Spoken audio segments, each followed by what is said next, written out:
Hello, this is Tony Clarkson. I'm speaking from the Sanctuary of Healing, and we're here to film Soul Group 11 with my good friend Michael G. Reccia, who is the author, or I can accredit him with bringing through the Joseph Communications. Technically the author, I suppose. Technically the author. Yes, although somebody else actually wrote the books, didn't they? In a way. Joseph. And for those of you who haven't tuned in before to the Soul Group messages, with this being Soul Group 11, there's 10 before. And so if you like what you hear and you want to listen to more, they're all there on the YouTube side. And if you could subscribe and press the bell, that would help us as well. So now, without further ado, I'm going to hand over to Michael and we'll see what happens. Thank you. Michael. I should begin by explaining that there is a new personality, new to us, who wishes to speak this morning. It is a member of the Soul Group, and I've been aware of his presence close to me for about 3 days. Now, the gentleman, I see him in silver. He's in a silver robe, and on the top of that robe there's overlaid a darker pattern. I can't describe the pattern, it's too complex to my eyes, to my physical eyes, to explain, but it's an intricate pattern. The gentleman is olive coloured. I don't know where he came from in his last life on earth, but he's showing me as an introductory image to link me to him, the moon. And he says that in his last life he was fascinated by the moon. Not by the fact that it existed or that it was another heavenly body, but by the fact that it had an effect on the earth, a push and pull effect on the earth. And he was always fascinated by things that moved other aspects of the world, that pulled on them, that moved them in different directions. And he established during his life, during my life, he's taking over. He said, during my life, I established an understanding of the way that the law of attraction works, and was fascinated by the fact that as the moon pulls on the earth pulls on the moon, and that they are there is a dance between them in either direction. And the reason that I come through, by the way, you can call me, if you want a reference, you can call me Luna, L-U-N-A. It wasn't my name, but it's something that is attractive to me, if you'll forgive the pun, because I identify still with the moon in many ways. And I learned during my life that there was a law of attraction. And what I mean by that is that whatever we set up as a resonance within our auras, we attract more of the same. That's a very important thing to examine. If we want something in life and we desire it, we pull it towards ourselves. But subconsciously, we also pull towards ourselves vibrations, both negative and positive, dependent on our dominant perception of life. And we also pull into life in that we create tomorrow today. We pull into life, again, that which we believe to be true. It's a law, it's a creative spiritual law. And so not only are we creating at any time around ourselves that which we believe to be true, consolidating that which we believe to be true, we are also pouring into, via that two-way push and pull motion, pouring into society at large, into humanity as a group, what we believe to be true. So if you believe the world to be violent, unjust, chaotic, then you, by what you pour into humanity's collective field, strengthen that violence, that chaos, that unrest, that distress. And then, as part of a vicious cycle, vicious circle, you pull out of the field that which you believe to be true, which in the case of someone who invests in a view of the world as being violent and chaotic is more violence and chaos. So you feed yourself from the field of humanity, but you also feed the field of humanity by your dominant beliefs and perceptions. It is a strange thing to consider for many people because it means, this law means that they are in charge of their lives. They are in charge of their lives. They are in charge of what manifests in their lives, but they are also in charge to a degree as to what manifests in the greater field. And it has become, over the decades, over the centuries, easy for much of humanity to blame its troubles on others, to seek dependence on others, to push anything that is worrying them, anything that is negative around them, onto others and say, I'm suffering in this way, but it's your fault. Or I'm suffering in this way, but you can help me out of it. I'm suffering in this way because there is a cruel universe around me that wishes me to suffer. No, that's not true. That is not true. You are a spiritual being. You are a facet of creation. And as a facet of creation, you have within you, you manifest within you, you have access to within you all the attributes of the divine energy that you originated from. You are a God in miniature. You are a creator in miniature, although your creative power is equal to the divinity that created you because you are part of that divinity. Therefore, you are that divinity. Therefore, you have access to all the attributes and capabilities of divinity.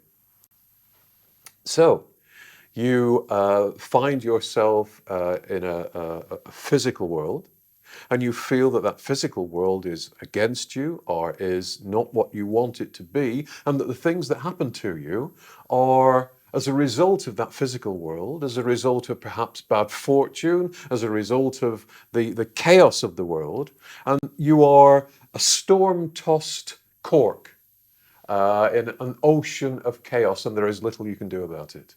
No, there is everything you can do about it. There is everything you can do about it. First of all, you have to view your world in a different way. You have to say, yes, I can see chaos. Yes, I can see violence. Yes, I can see injustice. But those things do not apply to me. My world is just. My world is peaceful. My world is harmonious. My world is respectful of others and of myself. My world is decent. My world is moral. My world is ordered. My world has divine energy flowing through it. And you'll think and feel initially that that's a very difficult thing to do. But you will prove to yourself by degree, if you do it, if you adopt that mindset, you will prove to yourself by increasing degree that you are attracting to yourself from the point at which you have changed your approach to life, you're attracting to yourself a different life. You're attracting to yourself the peaceful, harmonious, sustaining, spiritual, just world that you desire for yourself. And you will also notice that the revised world, personal world you've placed around yourself rubs off on others. It can't help but do so because you are a receiver of that, you are a receiver of the strengthening via the vibrations around you of that which you believe to be true, but you also then donate that which you believe to be true back into the field of humanity. And so at first you will affect the people around you, and you'll find that your family and friends have better fortunes when they are around you and feel better when they are around you. But make no mistake, you will also reach out into the heart of the field of humanity and begin to change, begin to balance the field of humanity through that which you believe to be true, that world that you perceive around you, and invest in 100%. If and when enough spirits on earth do this, the world will change and become what they desire from life. I'm not talking about the petty things in life. I'm not talking about attracting riches or attracting comfort. I'm talking about attracting a spiritual connection in life.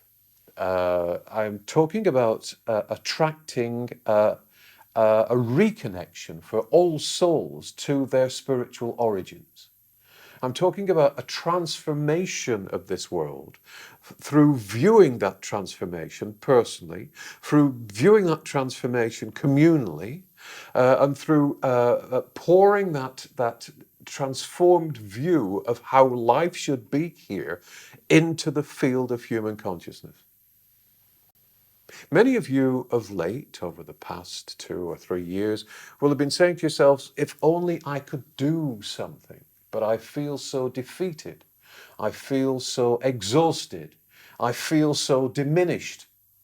And in feeling exhausted and diminished and defeated, vibrations of defeat, of exhaustion, of being diminished, are being fed to you by the field of human consciousness, because they are being attracted to you via your dominant perception of life. And this is not a criticism. I am simply explaining and seek to explain today the law of attraction and how attractive you are, how powerful you are as a spiritual being. And so you have to rearrange your thoughts. It is your personal responsibility to rebuild your life in the image that you seek, on behalf of yourself and on behalf of every other soul here. This is something that needs to be understood by every soul on earth. And you'll say, well, it's not enough for me to contribute better vibrations to the field. Well, perhaps it isn't enough, but it is a start. And unless you have a start, how can things begin to change? And so if you are part of a spiritually minded circle of people, please share this knowledge. Please invite them to attract positivity, spirituality, better values into their lives and the lives of those that they love. And many of them will say, well, I'm ill, there's nothing I can do about it. Or I'm poor, there's nothing I can do about that. Or I have no energy left, there's nothing I can do about that. No, no, no. Listen to me, please. Whatever you believe to be true, you will attract more of. And yes, I know it is difficult if you're feeling ill. But by viewing yourself as healthy, by viewing yourself as perfect, you begin to change the balance and you begin to heal yourself. And isn't that what you want to do, rather than viewing the illness and saying this is getting worse and it's taking me down a path of pain and suffering and eventual exit from this world? No, no. Turn the tables on your illness. Turn the tables on your depression by seeing yourself as happy, by seeing every step ahead of you being put in place by the God within you, so that you don't need to worry about anything. Everything will be solved for you without you having to think about it. Change your attractive values. See, if you worry about the world, and so many of you do at the moment, and with good reason, see the world as being the world that you would want for everyone, that you would want to present to everyone, for them to accept or reject, but you see the world as being just, as being fair. See truth emerging from the boiling pot of negative vibrations that you find yourself in at the present time. See clarity, spiritual clarity emerging for every soul on earth. See spiritual values being examined and considered and adopted and taken up. See a spiritual connection springing up between you and all souls around the earth, so that you transmit more strongly, more effectively, the positive view that you are putting in place. Surely, Luna, it is more complicated than that. Changing the world, which is in such a mess. No, again, it is in such a mess. It is in such a mess because you have not yet viewed it as not being in a mess. Perhaps have a notebook with you on a certain day, and on a certain day, note down how many times you view the world negatively. Note down how many times you view your life negatively. Note down how many times you view the future negatively, and you will shock yourself. And then on another day, as you find yourself revisiting the same thought patterns, replace them.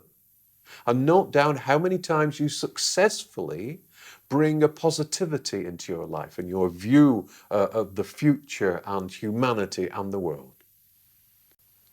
It's not easy. It's not an easy thing to do because you are so steeped as collectively and individually in what you have been told to believe and invest in by society.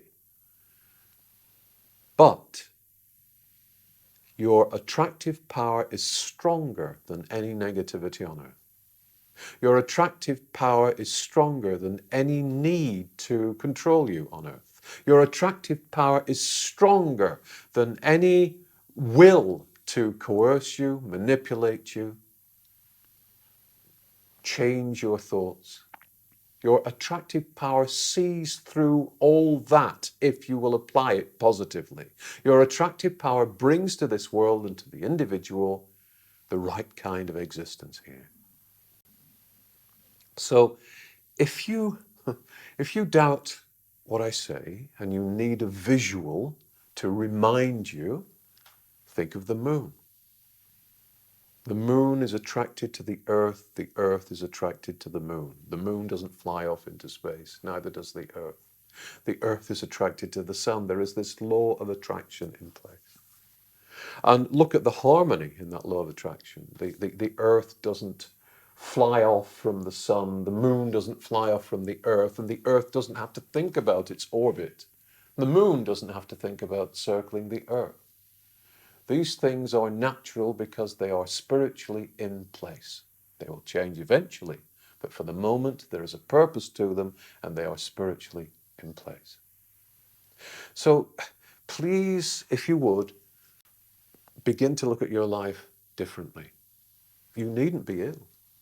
You needn't be poor. You needn't be down. You needn't feel oppressed. You needn't contribute to the chaos of the world. You can be a powerful nexus for spiritual energy, for positive spiritual energy. You can make a real difference in your own life, in the lives of your friends and family, and in the lives of every soul across the world, and in the future of the world itself. You are of equal power to any other faction or professed power in this world. Of equal power. Actually, you are more powerful. You are more powerful when you use the law of attraction because you are acknowledging the divinity within you. And the divinity within you knows nothing about head-mind schemes, head-mind plans. The divinity within you knows that it is creation, that it is good, that it is harmonious, that it nurtures the souls in its care, and that it will continue to do so long after the chaos of this world has been set aside.